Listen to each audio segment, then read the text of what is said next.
Colombia का सबसे बड़ा ड्रग मैन्युफैक्चरर और सप्लायर एक दिन का इतने पैसे कमाता था कि वो महीने के सिर्फ 2 लाख तो अपने नोटों को बांधने के लिए रबर पे खर्च करता था। अपने ड्रग बिजनेस के पीक पर पहुंचकर वो एक दिन के इतने पैसे कमाता था कि आज के मार्केट वैल्यू के हिसाब से उसकी एक दिन की इनकम 490 करोड़ थी अपने इंडियन रुपीस के हिसाब से। फिर देखते ही देखते वो दुनिया के सबसे अमीर लोगों में से एक हो गया।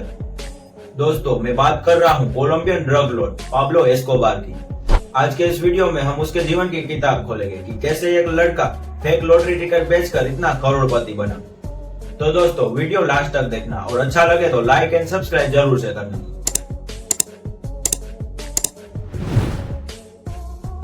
ड्रग की कई सारी कैटेगरी होती है, लेकिन हमें सिर्फ 2 ही कैटेगरी समझने की जरूर है।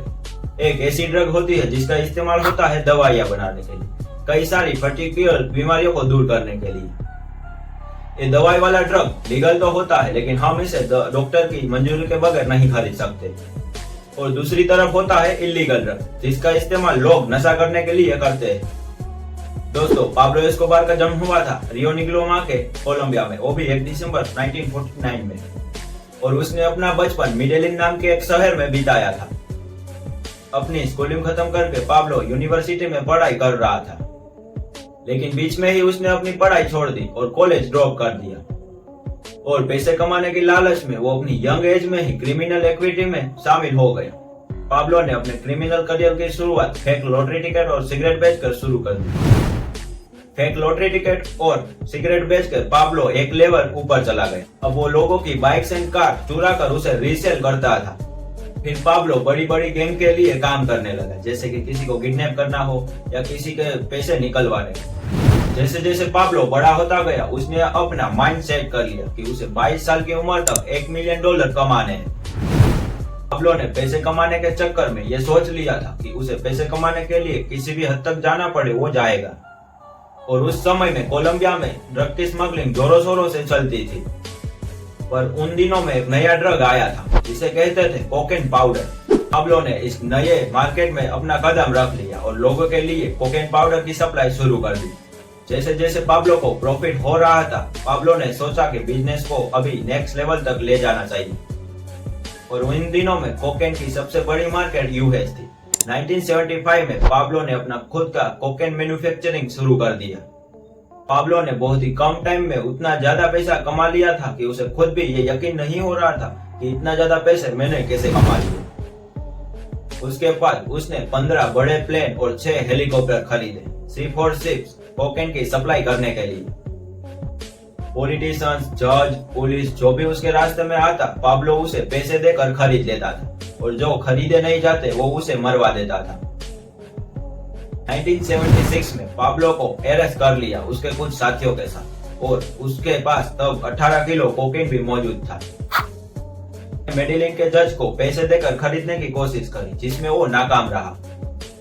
फिर पाब्लो ने उस जज को, वहां जो पुलिस वाले थे उनको, और जिसने उस पर केस किया था उन सबको मरवा दिया, और फिर बाद में केस खत्म।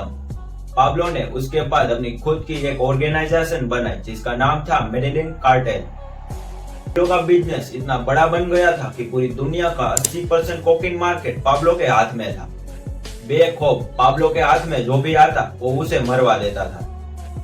जब पाब्लो के हाथ में पैसा और पावर आया, तब उसने एक नया सपना देखना शुरू कर दिया। पाब्लो अब कोलंबिया का प्रेसिडेंट बनना चाहता था। उसके बाद उसने कोलंबिया के गरीब लोगों की मदद करना शुरू कर दिया, सिंपैथी गेन करने के लिए। तब तक पाब्लो उन सब का हीरो बन चुका था। उसके बाद पाब्लो कोलंबिया के पार्लियामेंट में सिलेक्ट हो जाता है, वोटिंग जीतकर। लेकिन सबको पता चल गया था कि पाब्लो क्या काम करता है, जिसके चलते उसे पार्लियामेंट से रिजाइन करना पड़ता है। कोकेन पाउडर का नशा करके अनगिनत लोग मौत के चपेट में आ गए थे, और सबको पता था कि इन सब के पीछे पाब्लो एस्कोबार का ही हाथ है। उसके बाद कोलंबिया को murder capital of the world का नाम मिल गया। यूनाइटेड स्टेट ने फिर पाब्लो एस्कोबार के खिलाफ अरेस्ट वारंट निकाला। दूसरी ओर कोलंबिया की पुलिस भी पाब्लो एस्कोबार के पीछे पड़ गई थी। उसके बाद पाब्लो ने कोलंबिया की सरकार के साथ एक डील तय करी कि कोलंबिया के ऊपर जितना भी कर्जा है वो पाब्लो भर देगा। उसने ये भी कहा कि वो सरेंडर करने के लिए भी तैयार है, लेकिन वो ये शर्त के साथ रहा कि वो अपनी खुद की बनाई हुई जेल में ही रहेगा और उसके ऊपर से जितने भी क्रिमिनल चार्जेस थे वो भी हटा दिए जाने चाहिए। गवर्नमेंट ने ये सारे प्रपोजल एक्सेप्ट कर लिए और फिर पाब्लो ने अपनी खुद की जेल बनवाई जिसका नाम रखा ला कार्टेल। अब ये पाब्लो की बनाई हुई जेल थी या जन्नत। इसके अंदर फुटबॉल ग्राउंड, क्लब, बार, वाटर पार्क, वाटर पूल ये सारी फैसिलिटी मौजूद थी।